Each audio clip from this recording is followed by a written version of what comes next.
दरवर्षी धम्मचक्र वर्धापन दिनाला धम्म फेस्टिवल मोठ्या प्रमाणात आपण साजरा करत असतो. त्या ठिकाणी विविध सांस्कृतिक कार्यक्रम आणि 20पेक्षा अधिक चांगले चांगले नावाजलेले गीतकार त्या ठिकाणी गीत गायन सादर करतात.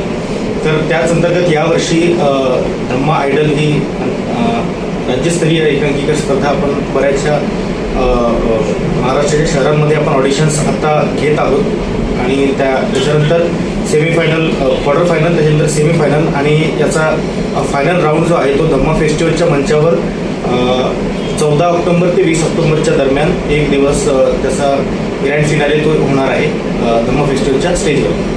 याचे पारितोषिक आहेत. पहिलं पारितोषिक 1 लाख, दुसरं 50,000, तिसरं 20,000 आणि चौथं पारितोषिक 10,000 असं ठेवलेलं आहे. आणि शेवटची जो राऊंड आहे त्याच्यामध्ये 10 पार्टिसिपंट सिलेक्ट करणार आहे आपण. त्याच्यातून 4 पार्टिसिपंट जे आहेत ते विजेते ठरणार आहेत. आणि त्याचबरोबर जे विजेते राहणार आहेत त्यांचा एक गाण्यांचा अल्बमसुद्धा धम्म फेस्टिवलतर्फे आपण प्रत्येकाचं एक गाणं असं रेकॉर्ड करून ते पण प्रसिद्ध करणार आहोत. कुठं आहे सर्व? हा आहे कुठं?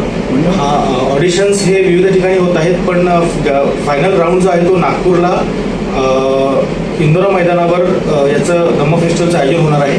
त्या ठिकाणीच याचा ग्रँड फिनाले होणार आहे. भंडाऱ्यात काय होता?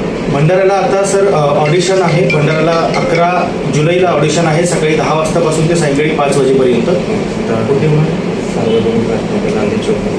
सार्वजनिक वाचनालय गांधी चौक या ठिकाणी भंडाऱ्याला ऑडिशन होणार आहे, सकाळी 10 ते सायंकाळी 5 ते 6 वाजेपर्यंत.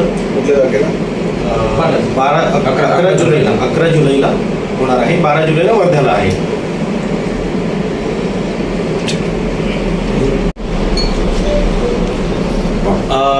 मी धम्म फेस्टिवल टीमतर्फे मी आवाहन करतो, जितकेही भंडाऱ्याचे किंवा भंडाऱ्याच्या आसपासचे जितकेही पार्टिसिपंट किंवा ज्यांना सहभाग घ्यायचा असेल, ज्यांना गाण्याची आवड आहे, त्या सगळ्यांना मी आवाहन करतो त्यांनी ऑडिशनला या आणि आपली कला सादर करा. धम्म फेस्टिवलचा उद्देश आहे नवीन कलावंतांना एक मंच उपलब्ध करून देणे आणि त्यांच्या कलेला वाव देणे.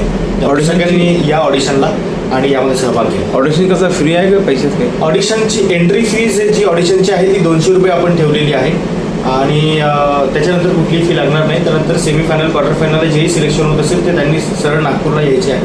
ती पुढची प्रोसेस धम्म फेस्टिवलतर्फे त्यांना कळवण्यात येईलच.